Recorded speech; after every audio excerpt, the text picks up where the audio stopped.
좋은 날, 기쁜 날, 감사한 날입니다. 날씨가 춥지만은 하루 일과를 시작하면서 우리 하나님께 찬양과 영광을 돌리기를 원합니다. 8장입니다. 거룩 거룩 거룩 전능하신 주님. 1절과 2절을 부르시겠습니다. 거룩 거룩 거룩 전능하신 주님, 이른 아침 우리 주를 찬송합니다.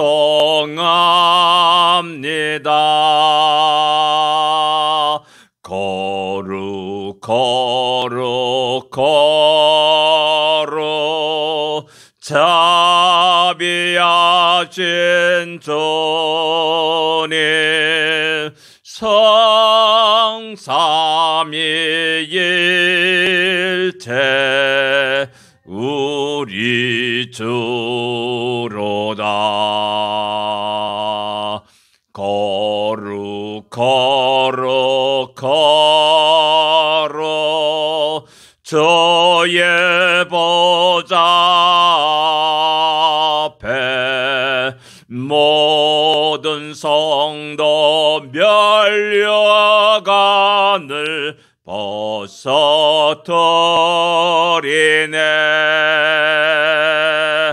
천군 천사 모두 주께 굴복하니 영원히 위에 계신 주로다. 아멘.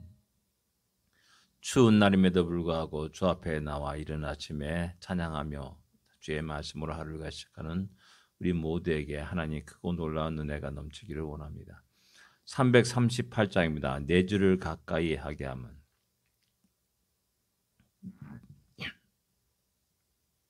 338장입니다. 내 주를 가까이 하게 함은 십자가 진 같은 고생이나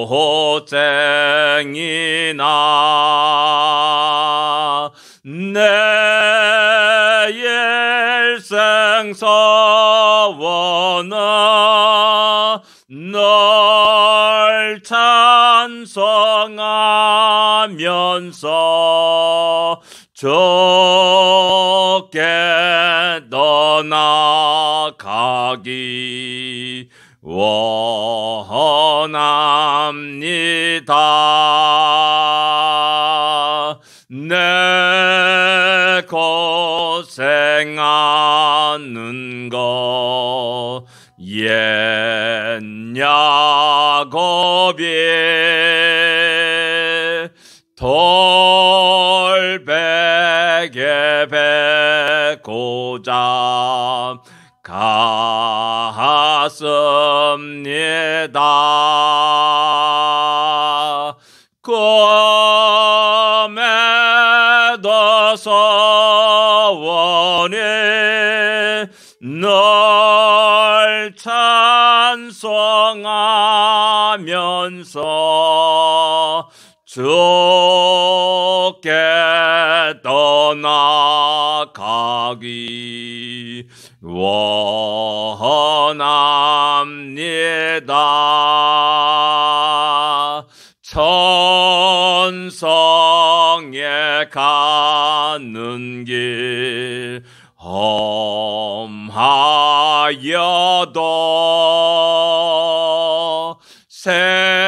생명길 대나니 은혜로다. 천사 날 부르니 널 찬송하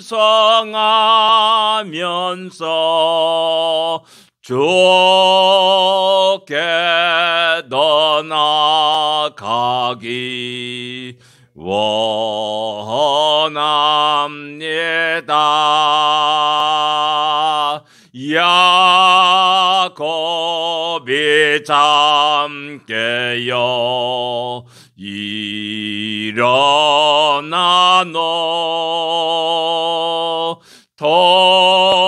돌단을 쌓은 거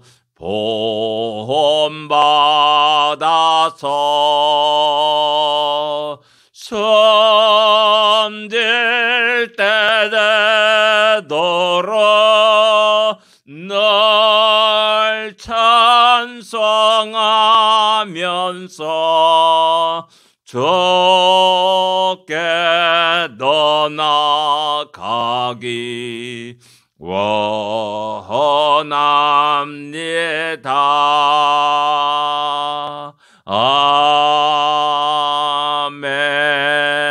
아멘.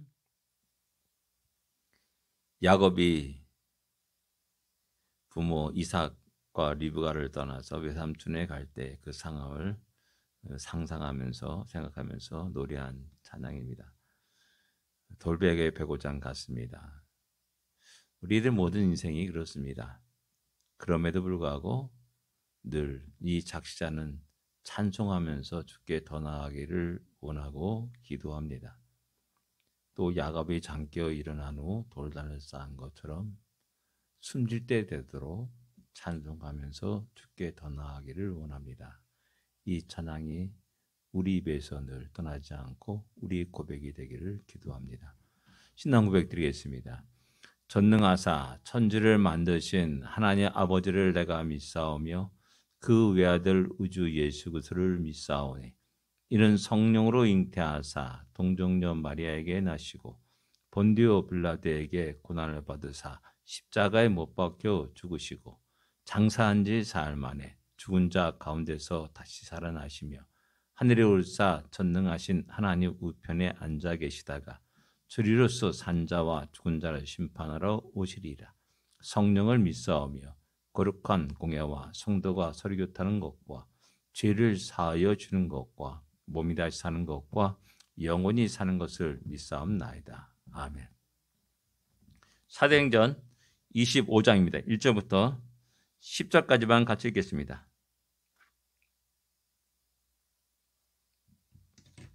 12절까지 읽거든요. 10절까지만 읽겠습니다. 25장 1절부터 10절까지 말씀입니다. 같이 읽겠습니다.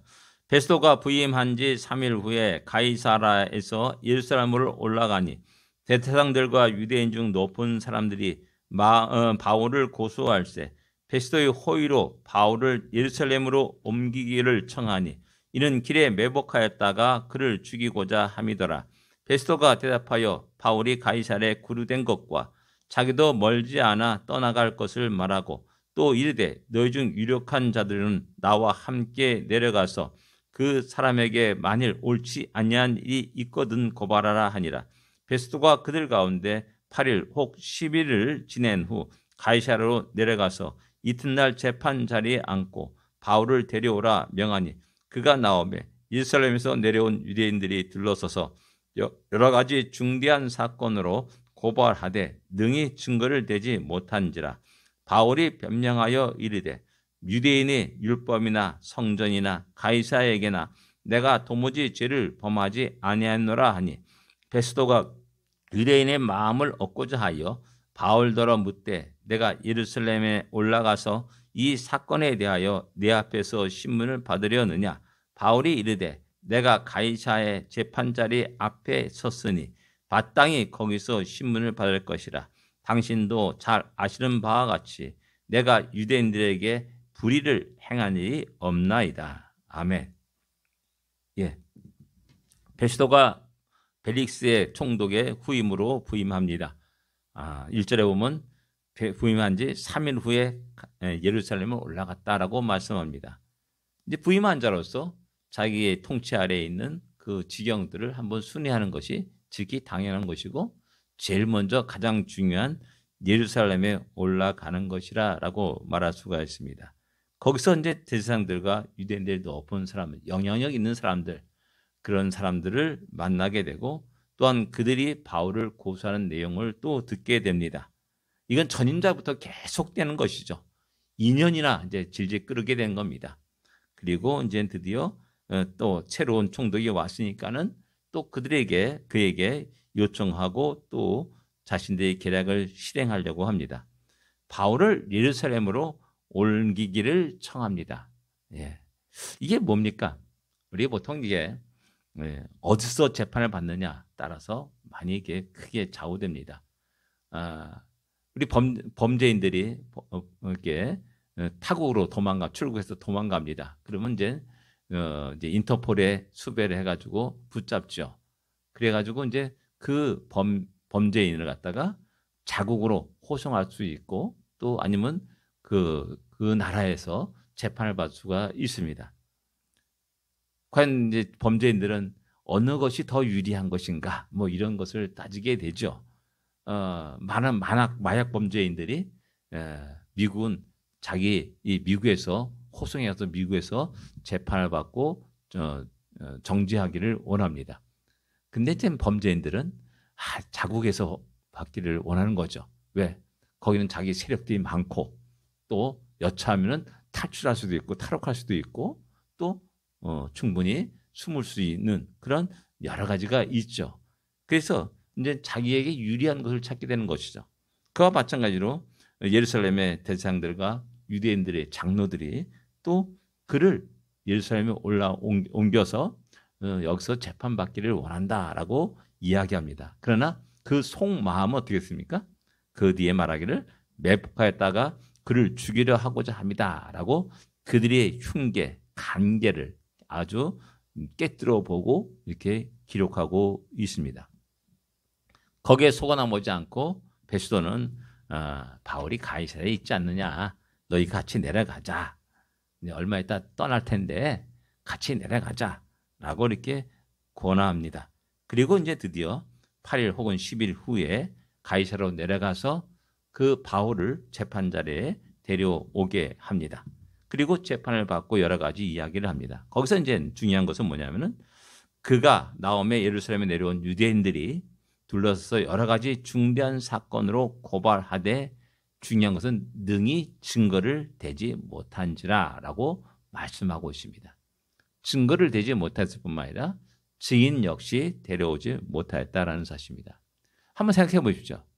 예루살렘에 올라갔을 때, 성전에 들어갔을 때 아시아에서 온 몇몇 사람들이 바울을 보고 그 성전에 올라온 수많은 무리들을 선동합니다. 그리고 많은 사람이 와 하고 떠들어댔고요. 그리고 그 소란tuk에서 천부장이 그를 데리고 들어가는 겁니다. 그리고 아시아에서 온 사람들은 계속 남아있을 이유가 없죠. 그냥 다 떠나는 겁니다. 그러니까 어떻게 보면 증인을 찾을 수 없는 겁니다. 또 구체적인 증거가 없습니다. 그런데 말로만 저 바울을 그대로 둬서는 안 되겠다. 나는 이런 감정적인 것 때문에 이제 결국 한 해를 거스리면서 끝까지 바울을 죽이려고 하는 계략들, 살인 모의만 하고 있고 그 살인 모의를 위해서 수단과 방법을 가리지 않는 거짓과 거짓 증인들을 내세우면서 고발하고 있다라는 사실입니다. 이게 악한 무리의 모습이라 할 수가 있습니다. 그리고 이어서 바울이 변명하여 말합니다. 자신은 유대인 율법이나 성전이나 가이사랴에게나 내가 도무지 죄를 범하지 아니했다라고 말씀합니다. 율법이나 성전, 이것은 종교적인 문제입니다. 당연히 로마 법은 유대의 종교를 보호하게 되었습니다. 절대 내 자신이 그것에서 거스리는 것이 아니었다는 사실을 이야기합니다. 내 가이사에게 도무지 죄를 범하지 아니했다라는 이 말은 정치적인 문제가 있는 겁니다. 내가 가이사의 반란을 일으킨 것도 아니다라는 사실이죠. 그리고 이 로마 사회 질서를 어지럽히는 소위를 일으킨 자가 결코 아니었다라는 사실을 이야기합니다. 끝까지 이런 두 가지 문제를 놓고 유대인들은 계속해서 고발하고 죽이려고까지 했는데 바울은 결코 그런 일이 없었음을 우리는 잘 알고 있고 또한 그 사실을 분명하게 이야기합니다. 이 말을 듣고 이제 비스토가 유대인의 마음을 얻고자 하려고 야 바울아 너 예루살렘에 올라가서 재판을 받을래? 라고 이렇게 살짝 말을 합니다. 거기서 바울은 No, 아니요. 나는 가이사의 재판 자리에 섰습니다. 마땅히 나는 가이사 그 재판 자리에서 신문을 받을 것입니다. 라고 말하면서 자기 자신이 로마로 가기를 황제 앞에 가기를 그 상소를 하는 내용을 이야기합니다. 이 계기를 통해서 그 다음에 나타나는 현상이 뭡니까? 이가 가이사에게 상소하지 않았단다면 이제 풀려났을 텐데 안타깝게도 상소를 했기 때문에 로마까지 가야 된다. 이게 참 어떻게 보면 안 좋은 사건이라 할 수가 있죠. 쉽게 해방되고 풀려날 수 있는 그런 상황임에도 불구하고 괜히 상소를 해가지고 로마까지 가게 되는 겁니다. 우리 인간적인 모습에서는 마음에서는 내가 큰 실수했구나. 저 바울이 잘못 생각했구나 라고 생각할 수가 있습니다. 그러나 그 결과는 어떻게 됩니까? 하나님이 분명히 말씀하십니다. 담대하라.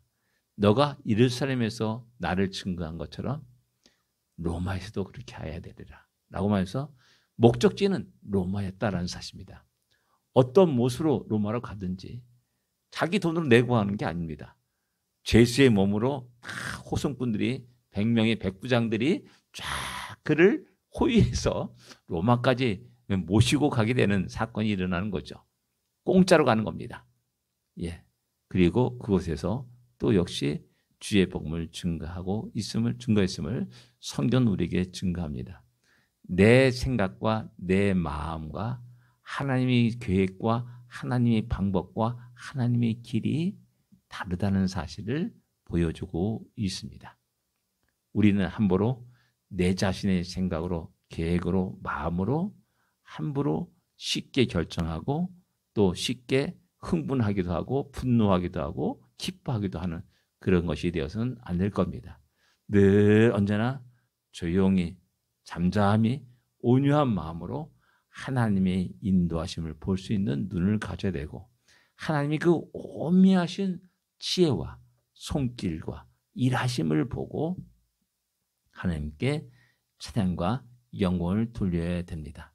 사도 바울이 로마서에 말합니다.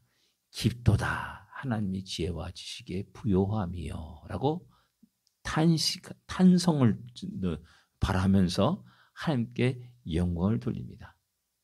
하나님의 오묘한 손길을 사도 바울은 보았습니다. 우리도 그러한 손길을 볼 수 있는 믿음의 눈을, 성령의 눈을 가질 수 있기를 원합니다. 그래서 오늘 하루 우리에게 주어진 여러 가지 좋은 일도 있고 안 좋은 일도 있습니다. 기쁜 일도 있고 슬픈 일도 있습니다. 또 형통한 길을 걸어갈 때도 있고 가시밭길 같은 길을 걸어갈 때도 있습니다. 그러나 분명한 것은 하나님이 함께 하시고 하나님이 인도하시고 하나님 모든 것을 합력하여 선을 이루실 것이라는 사실을 기억하고 굳게 믿으며 우리가 어떠한 상황에도 하나님께 감사와 찬양과 영광을 돌릴 수 있어야 됩니다. 그런 복된 하루가 되기를 원합니다. 기도하겠습니다. 하나님 아버지 은혜를 감사합니다. 오늘도 다시 한번 힘찬 믿음의 발걸음을 내딛습니다. 우리 앞에 어떤 일이 있을 줄 우리는 알 수 없습니다. 우리 인생 앞에 어떤 일이 기다릴지 우리는 알 수 없습니다. 그러나 분명한 것은 하나님이 살아계시고 하나님이 우리를 사랑하시고 하나님이 우리를 통해서 영광을 받으시고 하나님이 우리를 통해서 일하고 계실 것이라는 사실을 믿습니다. 우리의 모든 것들을 주님께 맡깁니다. 우리의 모든 것을 주님의 인도하심에 따라서 순종하기를 원합니다. 하나님 모든 것이 합력과 선을 이루게 하여 주옵시고 우리의 작은 인생을 통해서 시간을 통해서 하나님 영광을 받아 주십시며 하나님이 행하신 크고 놀라운 일들을 드러내며 증거하는 복된 인생이 되게 하시옵소서. 오늘 하루가 그러한 하루가 되게 하여 주시옵소서. 예수님으로 간절히 기도드립니다. 아멘. 하늘에 계신 우리 아버지여, 이름이 거룩히 여김을 받으시오며 나라의 마옵시며 뜻이 하늘에서 이루어진 것 같이 땅에서도 이루어지리이다. 오늘날 우리에게 일용할 양식을 주옵시고 우리가 우리에게 죄진 자를 사하여 준 것 같이 우리 죄를 사하여 주옵시고 우리를 시험에 들지 말게 하옵시며 다만 악에서 구하옵소서. 되게 나라와 권세와 영광이 아버지께 영원히 쌓옵나이다. 아멘. 승리하십시오. 복된 하루가 되십시오.